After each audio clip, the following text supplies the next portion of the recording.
दिल्ली में गरमाई सियासी शाम, राहुल गांधी के घर में दिखी विपक्ष की एकजुटता। राहुल गांधी ने दिया डिनर पर बुलावा, 24 विपक्षी पार्टियों के नेताओं ने किया शिरकत। 50 से ज्यादा नेताओं के सामने राहुल ने पेश किया रोड मैप, अब संसद में दिखेगी चमक। 7 अगस्त की दोपहर राहुल गांधी ने एक बड़ी प्रेजेंटेशन करके सियासी तूफान ला दिया था। उन्होंने इसमें इलेक्शन कमीशन पर सवाल उठाए थे, तो इसके साथ भाजपा सरकार की जो बहुमत मिली है उस पर भी उन्होंने सवाल दागे थे। कई सारे सबूत पेश किए थे और इसके अलावा बंगलुरु की जो सेंट्रल सीट है उसकी एक विधानसभा पर कई तरह के सबूत पेश करते हुए सवाल पूछे थे। और इसके बाद उन्होंने शाम को विपक्षी पार्टियों के नेताओं को अपने घर पर डिनर का बुलावा भेजा था। शाम होते ही विपक्षी पार्टियों के नेताओं का उनके घर पर जमावड़ा शुरू हो गया।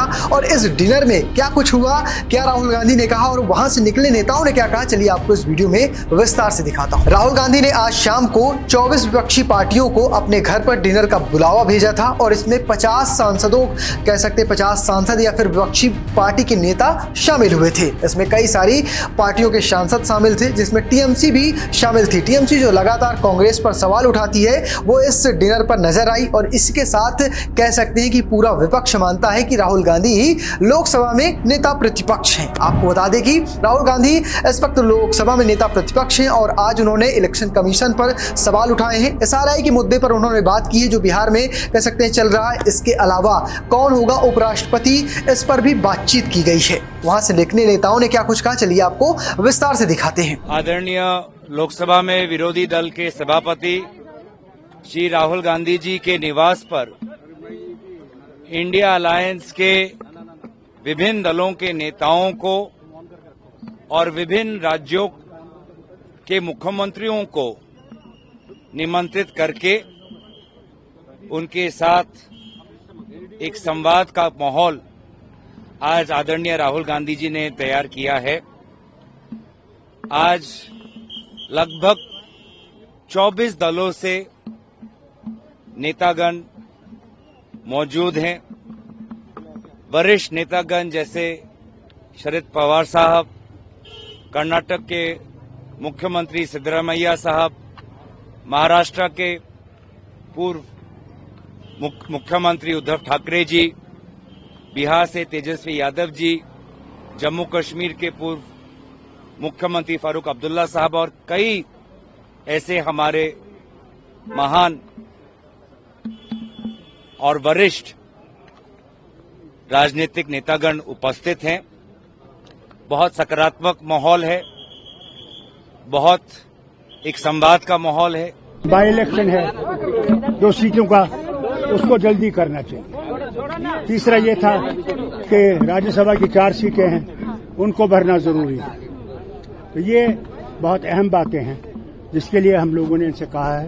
और जो किताबों पर इनने बैन लगाया है, अब बताइए मुझे, अनुराधा रॉय की किताब पे बैन, नूरानी की किताब पे बैन, वो कौन से मिलिटेंट थे? तो इसके लिए हमें अफसोस है, खेद है कि अनकॉन्स्टिट्यूशनल कर रहे हैं और ये करना नहीं चाहिए, इसको रिवोक करना चाहिए। सभी पार्टीज के सीनियर लीडर्स आए हुए थे और नए घर में सब लोगों ने बहुत अच्छे मूड में बातचीत की, आने वाले चुनावों की बातें की।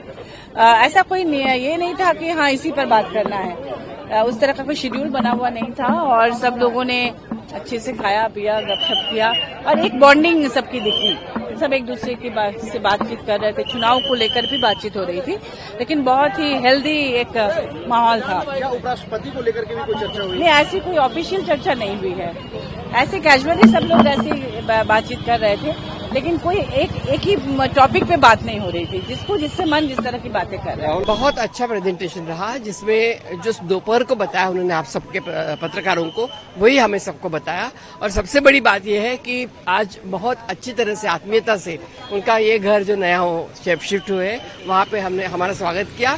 और प्रियंका जी ने वो घर लगाया है, बना है, मैडम बता रही थी, सोनिया जी बता रही थी कि प्रियंका जी ने खुद वो घर बनाए। हम सब देख के खुश हो गए। अपोजिशन के लिए एसआईआर एक बहुत बड़ा मुद्दा है, तो क्या उस पर भी बातचीत हुई? जो एसआईआर के मुद्दे पे भी थोड़ी चर्चा हुई, उसके लिए एक्सप्लेन कर दिया गया।